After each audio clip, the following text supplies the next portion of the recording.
Welcome back to the journey, y'all. The cancer journey, aka the Curtis Chronicles. You're like, who's Curtis? Watch my previous video and you will know that the cancer's name is Curtis. I've named it. My apologies if you are a Curtis or you are married to a Curtis or you know of a Curtis. I know a Curtis. I work with a Curtis and he is awesome. Awesome. I don't know why the name Curtis came to my mind when I think about this malignant tumor inside of the tatay. So, yes, the cancer journey. What are we doing today? I am currently in my car because I've noticed that the easiest place for me to record these vlogs is in my car. I don't have the luxury to record my vlogs at home. It's just a little bit difficult. I don't have an office or like a studio space that I used to have when I had my office, because now it's a nursery because I had a surprise baby. Go watch those vlogs if you have not caught those. And I try not to talk too much about this situation at home because, you know, yes, my kids know. I told my kids early on, but I don't like to bring it up too much because I just don't want to, right? I don't want to. So you find that recording in the car is where it's at. So what is today's video about? We are talking about the biology of this tumor. I have learned so much about cancer in this last month because I was diagnosed on October 17th. I am recording this video on November 22nd because I'm going to a doctor's appointment, so I'm just taking advantage of the time before my appointment to just talk to you about it. So it's been about a little over a month that I have known I have stage 1 invasive ductal carcinoma in the left tatay, okay, the left breast.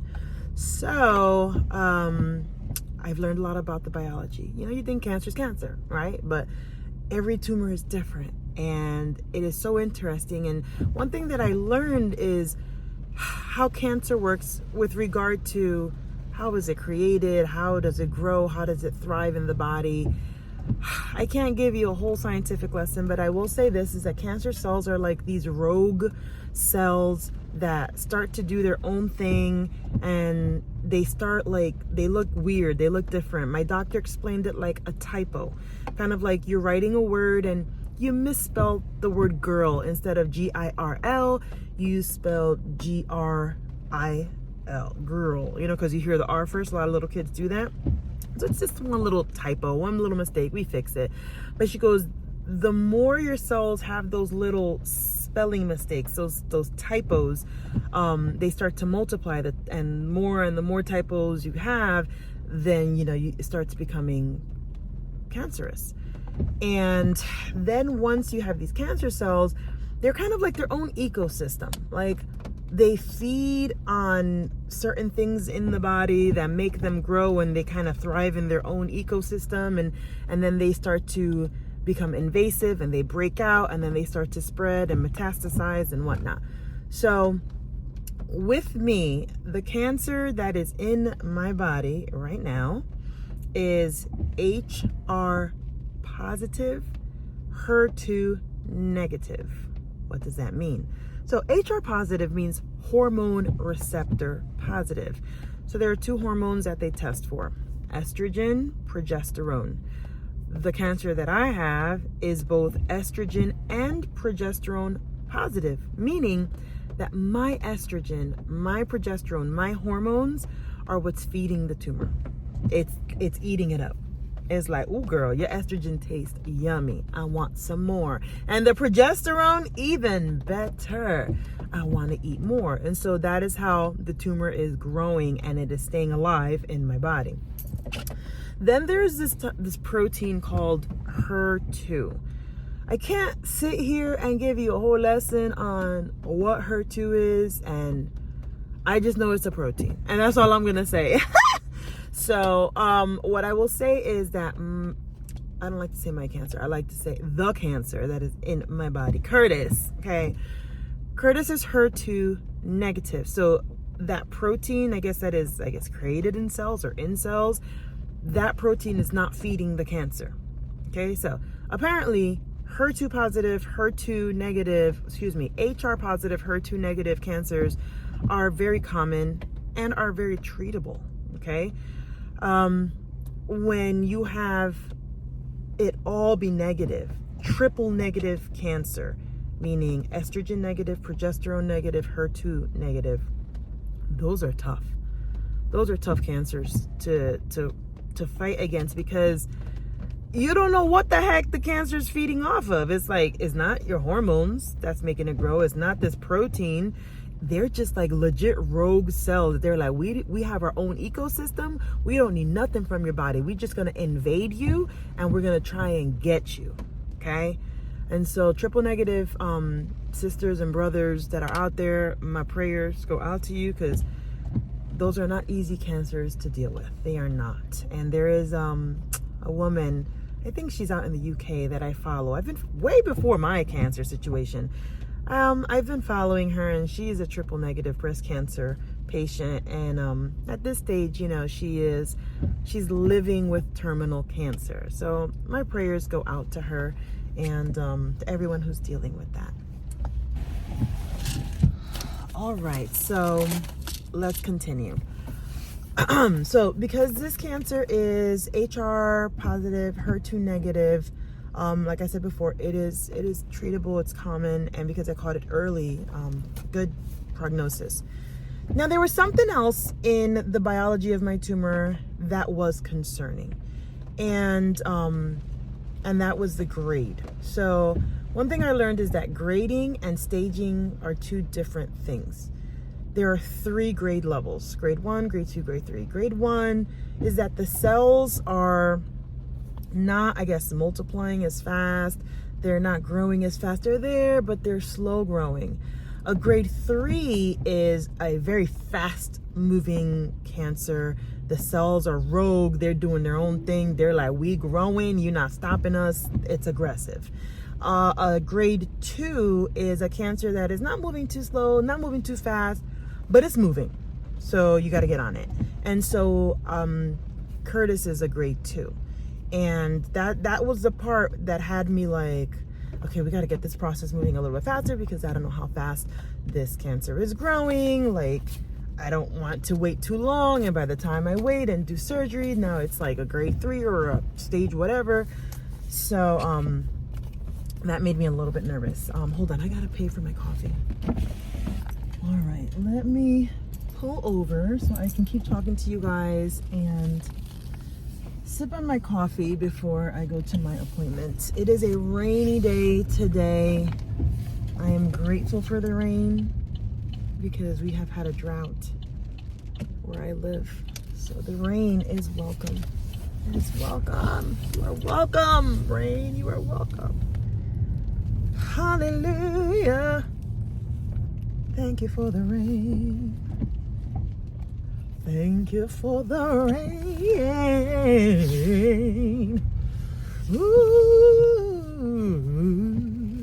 I wish I could sing like that, like do riffs like that. That has always been challenging for me. Hence why I have always been a fan of Sade, because Sade, she's got that like smooth, long tones type of singing style, and that's what I like. All right, so back to cheers. Back to the biology of the tumor. Lord help me, because this is not healthy at all. And whatever, it's just, we need a little pick-me-up before we walk in to these appointments. If you have seen my past videos, you will know that every time I go to an appointment, it's very, very stressful. I come out with a headache, and so I'm just treating myself pre-appointment. But I have a feeling it's going to be a good appointment, and we're going to vlog about that too. But okay, so let's finish up the biology of the tumors. Something I forgot to mention too about the biology of Curtis is that it is invasive ductal carcinoma, in that, kind of close, in that when it's DCIS or stage 0 ductal carcinoma in situ, it's that the cells are still contained. They haven't broken through a membrane. And so those cancers are stage 0. They're localized, have not spread anywhere. Cut them out. Cancer that is in my body, Curtis, is invasive ductal carcinoma, meaning it's cancer in the ducts, and then it broke through the membrane, so some of the cells are starting to come out. Okay, so it's invaded some more breast tissue, and then that's why, again, they're confused with the lymph nodes, because I legit had the vaccine, COVID and flu vaccine, like 3 days before the biopsy. So my lymph nodes are still swollen because of that. So that's why they're not sure if the invasion is just surrounding or if the invasion has gone to the lymph nodes. If it's gone to the lymph nodes, then, you know, they'll take out the ones that they have to take out and then decide from there what treatment options would be best for someone with my case. So I have a grade 2 tumor, and so that made me nervous. And then another thing that kind of made me nervous about the situation was my Ki-67 score. So they take this tiny little tissue that they get from the biopsy, and they run so many tests on it. It is like, it's impressive, really impressive. So they ran the test on it, and a Ki-67 score, it just tells you the proliferation rate, meaning like how fast the cells are going to grow, and hence why I became a grade 2. You're going to understand right now. So normal Ki-67 scores are like around 10, right? High Ki-67 scores, where you should be concerned, are like 30%. That's high. I am 60%, so I am double the high.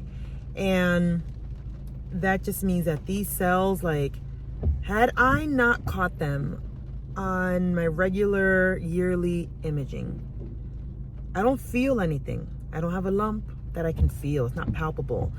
I have no discharge. I have no like inversion of the nipple. I have no crinkling of the skin. There's like a lot of different symptoms that you have, and I have none of them. So imagine having this extremely high proliferation rate, this grade 2 tiny tumor that, because I don't go to my yearly exams, it's just in there.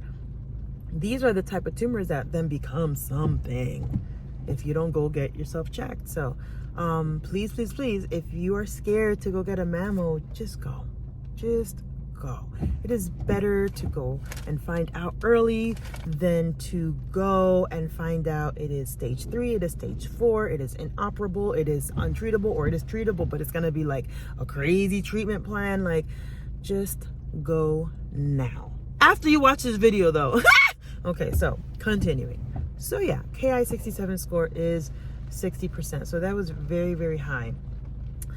Then because of that outlier, because of that 60% Ki-67 score, before I even requested it, this is why I really like kind of somewhat fell in love with my surgeon, is that she was just like, immediately, let's do the BRCA testing. Do you want to? Once I submit BRCA testing, there's no going back with regard to insurance. You have a pre-existing condition. There is nothing after, once I put this test in, you cannot like go for like insurance purposes and get like an insurance plan that, you know, you get like discounts if you don't have existing conditions or something like that. She says, once I put this in motion, it is official. You have a pre-existing condition. And I said, do it. So she sent it away. 2 weeks later, bada bing, bada boom, BRCA negative. So I do not have any type of gene mutation. But she's also on it, and she says, I'm just gonna be real aggressive with this, and I already sent out an Oncotype score test. And I'm like, what the heck is an Oncotype score test? All these scoring tests. She goes, it is a test that will now measure the recurrence of the cancer, meaning if you get a score of 25 or higher, there is a likelihood that you will get this cancer again in the future. It will recur. So with people with high Oncotype scores, they give them chemotherapy. And so I was like, yeah, do it. She goes, now your insurance might not approve it. I'm still sending it. Okay. She was like, are you okay with that? I said, I'm okay with it. And she's asking because that test is $4,000. Oh my God. Thank you, Aetna, for covering my tete. Okay. It covered it 100%. So that test takes like 14 days, sometimes a month to come back. And that test, your sample gets sent out to California. So part of my tete traveled to the West Coast. It was in San Diego. Okay.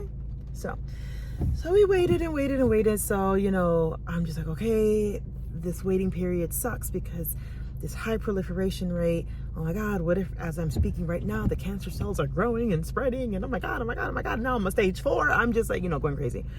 So I get the text message, your sample has been received. And I'm like, what is a 415 whatever area code?